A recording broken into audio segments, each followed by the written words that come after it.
Hi, I'm Ricardo Godinho, and first of all I would like to thank all the participants, viewers and organizers of the virtual osteology conference of the BioAnt Talks. This initiative aimed to provide a platform to explore the relevance of the use of digital resources to enhance our understanding of skeletal biology. Overall, we had 33 researchers based in Africa, Europe, America and Oceania, giving us 14 presentations and 2 workshops. Several authors use digital approaches to examine skeletal sexual dimorphism, how skeletal anatomy changes throughout growth and development, including under the influence of pathological processes, and how reliable and consistent digital reconstructions and analyses are when compared to more conventional approaches.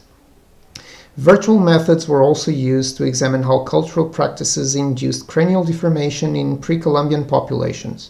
From an evolutionary perspective, the morphology of the semicircular canals was compared between hominid species, and the hypothesis that arachnoid impressions may relate posture and bipedalism was also tested using hominoid species, including us humans.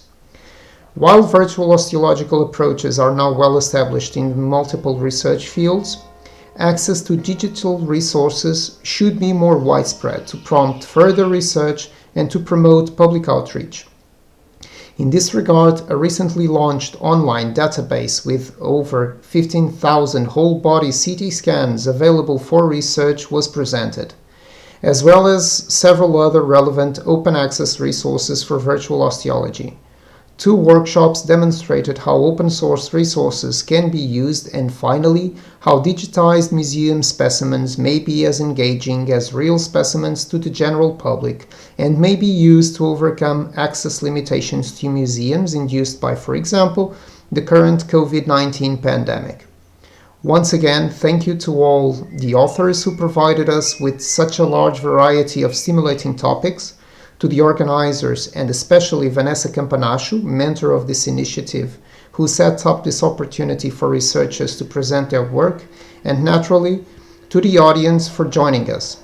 Lastly, I would also like to remember you that BioAnt Talks will feature the Anthroethics Conference, taking place between the 5th and the 9th of July 2021. Please check the schedule using the links below and join Anthroethics 2021. All the best.